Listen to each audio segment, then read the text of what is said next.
오는 27일은 미국의 첫 대선 TV 토론이 시작되죠. 당초 일정보다 조금 더 일찍 진행되는데요. TV 토론 앞두고 한 후보가 엄청난 공약을 들고 나와서 미국 내 모든 유권자들도 깜짝 놀랐다고 합니다. 자, 트럼프의 소득세 전면 폐지 공약. 사실 소득이 있으면 세금을 내야 하는 게 조세의 가장 기본적인 원칙이죠. 이마저 무너뜨리는 트럼프 후보의 공약에 대해서 말이 워낙 많은 만큼 오늘은 이 문제에 대해 자세히 알아보겠습니다. 한국경제신문의 한상춘 눈썰위원 나와 계십니다. 안녕하십니까? 네, 안녕하십니까? 자, 오늘 시장에서는 뭐니 해도 가장 큰 뉴스, 아무래도 엔비디아가 아닐까 싶은데요. 마침내 시가총액 1위를 탈환하지 않았습니까? 네, 엔비디아의 얘기는 누차에 말씀드리자는 예. 사실 그 N명 분할 이후에도 엔비디아에 대해서 많은 시각들이 있습니다는 테슬라 전체를 받지 않을 것이다 하는 말씀을 드렸는데요. 예. 의외로 빨리 엔비디아 주가가 좀 회복되는 양상이다 이렇게 보겠습니다. 오늘 그 뭐니 해도 월가에서는 가장 큰 뉴스가 엔비디아 시가총액 1위 등극한 거죠. 그렇죠. 그래서 아마 미국의 월가에서는 부동의 시가총액 1위는 마이크로소프트다. 이렇게 제가 2007년, 2008년 있을 때도 그때도 그런 얘기가 있었는데요. 예. 아마 시청자 여러분도 그렇게 생각하실 겁니다. 그런데 시가총액을 1위를 자리를 엔비디아의 그 신생기업에 업력으로 보면 신생기업에 그렇죠. 다시 내줬다 이렇게 보게 됐습니다. 바탕이 됐던 것은 이전부터 이렇게 됐던 건 아니고요. 작년에 그 챗 GPT 얘기할 때 엔비디아 관련해서 그린슛 단계다. 앞으로 예. 골든골이 된다 하는 그래서 대수의 법칙, 10의 법칙 이런 쪽으로 좀 말씀드렸습니다는 작년에 그 엔비디아 주가 오늘 시가총액 1위 등극해서 다들 아시겠지만 변동률을 보면 작년에 239%, 올해 들어서 170 정확히 1% 이렇게 올라갔더라고요. 예. 지금 오늘 주가를 예, 보여주는 오늘 거네요. 주가들이죠. 한 52주 그래프를 보여주시면 엔비디아 주가가 얼마큼 가파르게 상승했는가는 시청자분이 잘 아실 거로 예. 생각하는데요. 아마 주식 분할 때문에 52주가 좀 그렇습니까? 어려울 수도 있어요. 네네. 그래서 이제 이 미국의 증시 역사상 그 시가총액 1위 증극하는 이렇게 속도가 가장 빨랐다. 이렇게 보시면 예. 되겠습니다. 원래 오늘 그 엔비디아를 다시 한번 얘기하려고 했었는데요.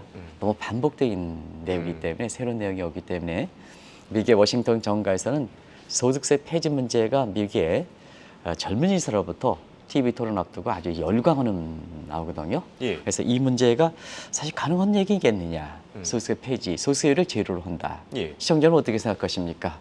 이렇게 해서 이 얘기를 좀 말씀드리겠습니다. 예. 아무튼 간에 미국 증시는 지금 낙관론이 불고 있다. 그래서 일전에도 서머타임 블루스 조정론과 서머 랠리 문제에 대해서 지금 보면 S&P 상향 조정 문제가 계속 나오죠. 예. 그래서 지금 한 5,600선까지 이렇게 보고 에비코 같은 경우는 6,000선까지 이렇게 나오는 그렇죠. 문제인데요. 유독 안 올리는 게 있습니다.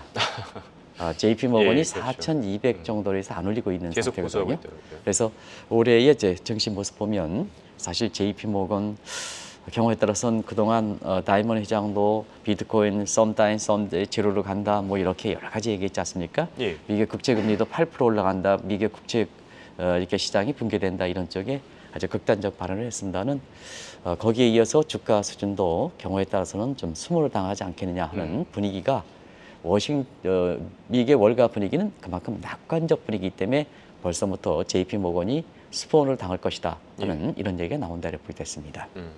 그런 과정에서 지금 고객 예탁금을 한번 파악해 봤습니다. 예. 증시의 그 에너지죠. 우리 돈으로 8,400조 원. 우리 고객 예탁금 홍역금 몇 조입니까? 한 50조 예. 내죠. 그러니까 볼 때는 엄청나게 에너지를 갖고 있다. 그래서 이 많은 돈이기 때문에 지난번에 그 서머랠리 관련해서 일부 교수께서는 이렇게 조정론 얘기하고 있습니다는 올해 그 서머랠리는 이런 성격을 갖고 있을 것이다. 기억나시겠습니다는 서머랠리가 아니다. 거기에 리퀴디티, 유동성을 넣습니다. 그래서 아마 시청자분이 한 달 반 전에 이렇게 말씀을 드렸었는데요. 지금 고객 예탁금이 8,400조 원이나 대기하고 있습니다. 그런 측면에서 서머랠리는 이미 오는 것이 아닌가 이렇게 보고 있습니다. 알겠습니다. 제가 이렇게 엔비디아 이슈를 간략하게 살펴봤는데요. 워낙 뭐 많이들 얘기하고 있는 만큼 저희는 조금 다른 얘기를 오늘 해보겠습니다. 네네. 사실 이 시간을 통해서 한 번쯤 얘기를 해봤으면 좋겠던 주제이기도 한데요. 이 워싱턴 정가에서 지금 트럼프 후보가 내놓은 공약 때문에 뭐 난리가 났다고 합니다. 네. 유권자들도 충격에 빠졌다고 하고요. 어떤 내용인지 설명해 주시죠. 네. 소득세 폐지 문제는 사실은 말이 안 되기 때문에 이게 나온 지 한 며칠 됐습니다는 방송에서 주제를 말이 안 되는 거는 이렇게 하지 않고 있습니다. 예. 이렇게 정보가 너무 혼란스럽기 때문에 판단해서 이렇게 시청자분에 전해주는 것도 방송의 큰 목적 중에 하나고 예. 유튜브 클릭수와 관계없이 방송에 종합적으로 가이드해 주는 것이 방송의 목적이기 때문에 그런 선택을 하는데요. 근데 시간이 가면 갈수록 워싱턴 정가라든가 이런 데서는 소득세 폐지 문제가 말이 안 된다 하더라도 미국의 젊은이들 사이에서는 굉장히 이게 지금 TV 토론을 앞두고 각광을 받고 있습니다. 예. 그래서 이게 진짜 궤변이냐, 또 이론적 근거가 있는 거냐, 예. 이게 진짜 증시의 부양책이 될 것이냐, 경기의 부양책이 될 것이냐 하는 것을 시청자분과 같이 궁금증을 좀 풀어보도록 하겠습니다. 일단은 올해 당초 일정보다는 상당히 앞당겨가죠. 두 후보가 결정되는 게 지난 3월 초에 슈퍼 하이어입니다. 그래서 트럼프 공화당, 바이든 이렇게 해서 다시 한번 재대결을 하는데요. 역시 나이가 드시긴 드신 것 같습니다. 두 분 다. 예, 맞습니다. 그래서 공약이 변동이 없습니다. 기조 자체가 트럼프 공약이 2017년 이때 Make America Great Again, 시청자 여러분께서는 마가라고 이렇게 알려져 있죠. 이거 그대로 나오고 있고요.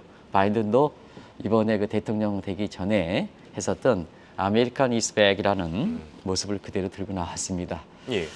사실 그 슈퍼 하이어의 양 후보가 결정된 이후에 그동안 국민 지지도 이렇게 보면 바이든이 좀 이렇게 좀 시간이 가면 갈수록 지지도가 좀 끌어올리는 상태고 예. 트럼프는 각종 그 리스크들이 많죠. 개인적 리스크라든가 뭐 이런 쪽으로 해서 사법 리스크가 많았기 때문에 지지도가 좀 불리한 입장입니다.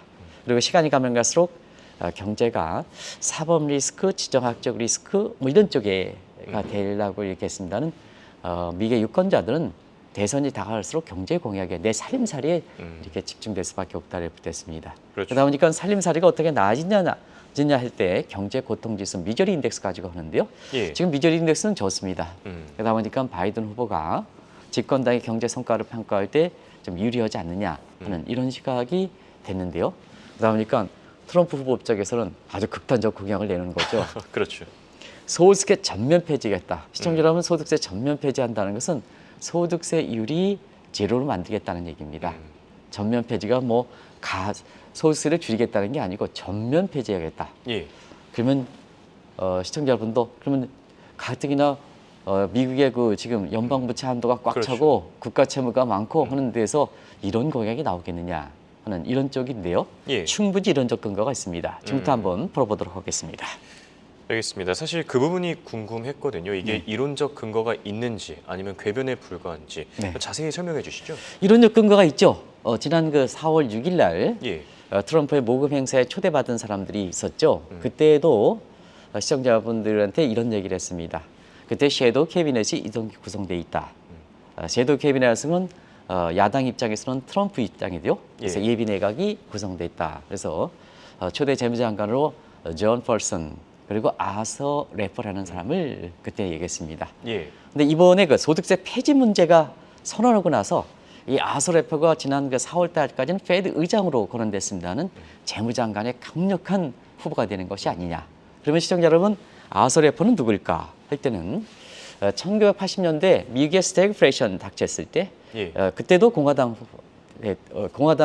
이렇게 집권 정부였던 레이건 행정부에서 이걸 어떻게 풀 것이냐 했을 때 그 냅킨에 사실 이렇게 텍스 레이트와 government revenue 해가지고 세율과 정부 세율 간에 이게 곡선 아서 래퍼 거부가 있거든요. 예. 그래서 그 이론적 근거를 만든 사람이다 이렇게 보겠습니다. 그러면 자막이 돌아가겠습니다는 그 아서 래퍼 카브상에 지금은 미국의 상황이 어떨까 했을 때는 세율과 정부 세입 간의 정비례 관계가 반비례 관계인 앱노버존에 있다는 얘기입니다. 예. 그러면 지금 상태에서 경기를 부양시키고 증시를 부양시킬 때 어떠냐?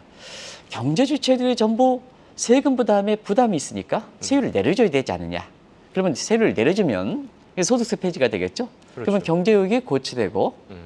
그다음에 경기와 증시는 부양되지 않겠느냐 이런 쪽의 시각이거든요. 이론적 예. 근거는 아주 됐습니다. 음.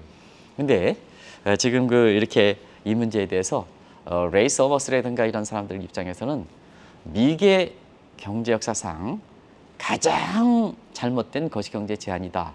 이렇게 아주 직격적으로 나누고 있습니다. 이게 세계적 석학들은 이렇게 얘기하고 있습니다는 미개 젊은이들은 아주 열광하고 있다.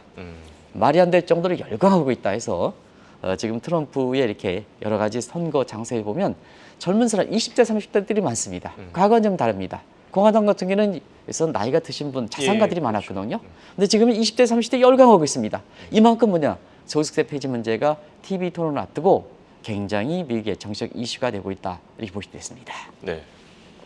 그렇다면 여기서 궁금한 점은요. 만약에 실제로 소득세가 폐지될 경우에 누가 가장 혜택을 많이 보겠습니까? 네, 소득세 전면 폐지가 이렇게 되면 예. 일단은 경기와 증시 입장에서는 트럼프 정에서는 역대 가장 좋은 정책이 될 것이다.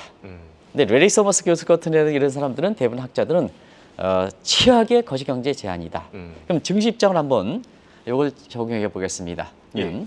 증시 입장에서는 지금 월가 입장에서는 이것이 대형 호재가 될 것이냐 대형 악재가 될 것이냐 시청자분들 헷갈릴 겁니다.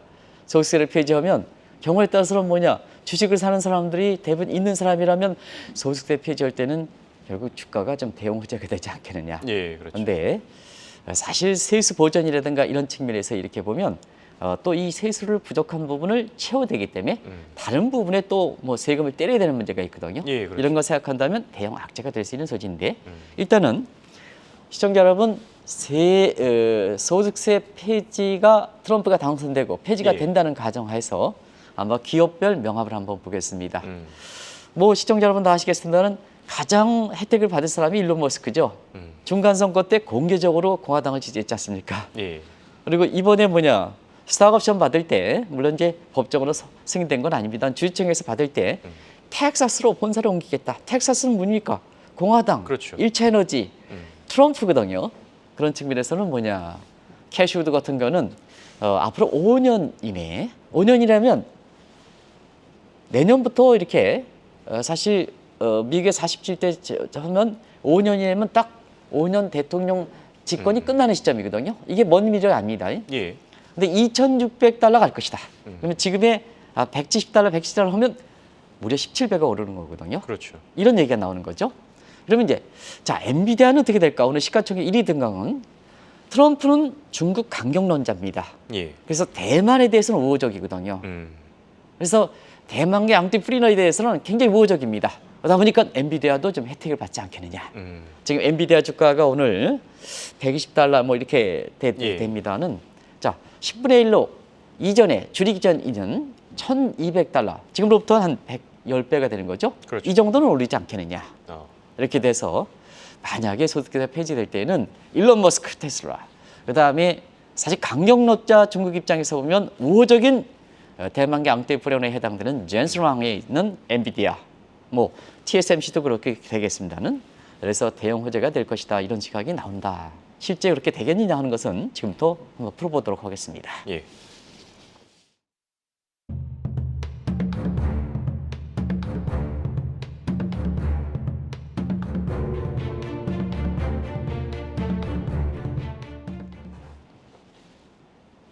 소득세 폐지가 실제로 이루어졌을 때 가장 큰 문제점으로 꼽히는 게 세수 부족이 있죠. 자, 이 세수 부족을 어떻게 해결할 것인가? 유일한 수단은 관세 부과밖에 없지 않겠습니까? 네, 사실은 미국은 선진국입니다. 예. 선진국은 선진국은 뭐냐? 소득세 재정의 의존도가 높습니다. 그러다 보니까 소득세를 전면 폐지하면 세수 펑크가 어떻게 날까? 2조 한 5천억 정도로 미국의 전문적인 기관들은 보고 있습니다. 예. 2조 5천억 달러입니다. 예, 그렇죠. 그래서 2조 5천억 달러 정도 이렇게 세수가 펑크될 것이다. 근데 그러면 자 대선 목적인데 자국 내 대체 수단 예를 들어 가장 좋은 게 법인세 인상이죠. 법인세 헐게느냐 못 합니다. 그러다 보니까 다른 국가에 전가시키는 거죠. 그게 관세 부과다 이렇게 보겠습니다. 관세 부과인데 2조 5천억 달러의 세수 부족을 하다 보니까 중국 등의 관세를 일반적인 관세를 때리면 안 된다. 그래서 고관세, high tariff tax를 때려야 된다 하는 얘기죠. 그런 상태에서 자 소득세 폐지를 관세로 부과한다면 어디에 초점이 되겠느냐? 우리도 경우에 따라서 영향을 받을 수가 있습니다. 예, 그렇죠. 무임승차론이 있기 때문에 한국도 뭐냐 관세 때려서 굉장히 고관세를 때릴 수 있어. 이 문제는 트럼프가 집권할 때는 공약을 지킨다는 측면에서 이렇게 보면 우리나라 문제에서 영향을 받을 수 있는 변수이기 때문에 한번 우리도 따져보는 겁니다. 예. 근데 결과적으로는 중국에 초점을 맞지 않겠느냐 이렇게 보고 있거든요. 근데 사실상 중국에 초점을 맞춘다 하더라도 저 2조 5천억 달러를 보존하기 위해서는 자 일반 관세는 안 됩니다. 최소한 100% 관세를 때려야 됩니다. 100%. 예. 지금 색연필이 5달러라면 어떻습니까? 여기에 5달러를 더 붙여서 10달러 정도 이렇게 해서 미국에 이렇게 들어오게 되는 겁니다. 그렇죠. 이러면 사실상 중국이라든가 이런 데에서는 대미 수출이 좀 어렵지 않겠느냐 하는데 문제는 그렇습니다. 이게 중국만 아니고 무임승차원을 한국도 경우에 따라 때리겠다. 물론 이제 한국의 주한미군이라든가 이런 측면에서 예. 있다는 그래도 관세에서 보면 낮게 설정한다. 이렇게 해서 한국의 제품들이 저가로 들어온다 하면 거기에 무임승차가 될 수가 있거든요. 때려버린다 이렇게 보시면 되겠습니다. 그러면 이 100%의 관세는 어떤 수준일까 하는 측면에서는 1930년대 시청자분 아시겠지만 스마트 허리법이 있습니다. 예. 이게 세계 경제 교역을 이치시키면서 1930년대 대공황을 초래했던 가장 주범 극단적 보호주의에 해당되거든요. 예. 이때 평균 관세율이 59%입니다. 아. 그럼 이거의 배다. 그러다 보니까 뭐냐? 결과적으로는 지금 가뜩이나 보호주의 확산되는 상태에서 관세를 100% 때려 세계 교육 위축돼 그러면 세계 대공황 발생. 그래서 레리 서머스라든가 이런 교수들이 뭐냐? 당신의 생각은 미 역사상 최악의 거시경제 제안이다. 이게 비판하는 거죠. 예. 이런 쪽에 시각들이 나온다. 이게 소득세 폐지 문제가 단순히 흘러가는 문제가 아니고 지금 학계라든가 젊은 사람, 유권자들 사이에 굉장히 최대 관심사로 부각되고 있다. 이렇게 보시면 됐습니다. 알겠습니다. 말씀하신 대로 만약에 고관세를 부과한다면 결국 중국을 겨냥할 것 같은데요. 트럼프 후보의 진영도 실제로 일기 때보다 더 강력한 중국 강경론자로 채워지고 있지 않습니까? 네, 트럼프는 중국을 뭐 이렇게 굉장히 제약시하는 거죠. 그 스태프진들도 결국 이렇게 일기 때 예. 대중국 강경론자들이 주축이 될 것이다 이렇게 보고 있습니다. 중국의 입장에서는 원수처럼 생각하는 게 피터 나바로 교수입니다. 아시겠습니다. 피터 나바로 교수 파리담에서 이 나바로 교수는 어떠냐? 이 캘리포니아 주립대 교수인데요. 예. 우리에게는 손성원 교수라고 한때 이렇게 돼서 예. 아시죠? 예, 거기에 알겠습니다. 있으셨던 분인데 지금 딴 학교로 가서 연세가 들으셔가지고요. 중국은 악이라고 봅니다. 그리고 근원은 공산당이라고 봅니다. 핵심을 건드리는 거죠. 그렇죠. 공산당은 뭐냐? 권력의 주체인데요. 지금 시진핑이 1인 독재의 가장 근원적 힘이 되는데 공산당이 문제라는 거죠. 예. 그래서 지금 트럼프 정부 일기 때에는 중국의 GDP가 미국의 72%까지 올라와서 대중국 강경론자를 취했습니다는 트럼프 입장에서는 대중정책 실패다. 이렇게까지 해서 결과적으로는 일기에 그치고 연임을 뭐냐 바이든에 넘겨줬던 가장 결정적 문제거든요. 그러면 자기 당신이 이번 11월 5일에 이렇게 재집권해서 한다면 이거 트럼프 성격상 뭐냐 중국 때리게 일기 때보다 더 강하게 나오는 거죠. 그리고 또 하나의 강경론자가 로버트 라이하이저입니다. 일기 때에는 USTR 미 무역 대표부의 대표였습니다. 예. 근데 이분이 이제 재무장관으로 지금 거론되고 있는데요. 소득세 폐지 문제로 인해서 다시 옛날의 USTR 대표로 갈 것이다. 이렇게 지금 나오고 있습니다. 예. 지금 오락가락 이렇게 하고 있는데요. 이분조차도 대중가세에서는 100% 보복 관세를 때릴 것이다. 이게 USTR 대표일 때, 미 무역 대표일 때 로버트 라이하이저가 사실 이렇게 실제로 시험을 하고 권고했던 사항이거든요. 예. 이 문제를 한번 백관세도 보복관세가 실제로 부과할 수 있는 건지 지금부터 말씀드리겠습니다. 알겠습니다. 말씀하신 대로 중국이 이제 100% 보복관세에 나설 수도 있는데요. 사실 중국이라고 하더라도 이렇게 100% 보복관세는 조금 어렵지 않겠습니까? 네, 일단은 그 WTO 같은 다자 예. 채널이 굉장히 강화됐다면 이걸 생각할 수가 없죠. 근데 지금은 WTO가 무력화되고 경우에 따라서 IMF라든가 유엔조차도 무력화되는 각국들이 각자 도생하는 체제이지 않습니까? 예. 저 프랑스 보세요, 독일 보세요, 영국 보세요. 어디도 이 문제가 사실 그 유튜브 클릭수를 따진다면 얘기를 하지 않을 성들인데요. 경제는 다양화시켜야 됩니다. 클릭수만 따져가지고 방송을 하는 게 한국경제TV의 목적은 아닙니다. 그래서 워낙 유럽 통합 역사가 110년의 역사를 갖고 있으니까 그게 깨지는 분위기는 시청자 입장에서 가장 중요하지 않습니까? 경제 문제에서는. 자, 유럽 한번 보세요. 이 각자 도생하는 체제거든요. 그런 상태에서 다자 채널이 약화되다 보니까 자, 통상에서 각자 도생, 아우타키 체제기 자급자족 체제도 가는 거죠. 자, 예. 미국에 보세요. 미국의 통상법은 201조, 232조, 301조 나누고 있습니다.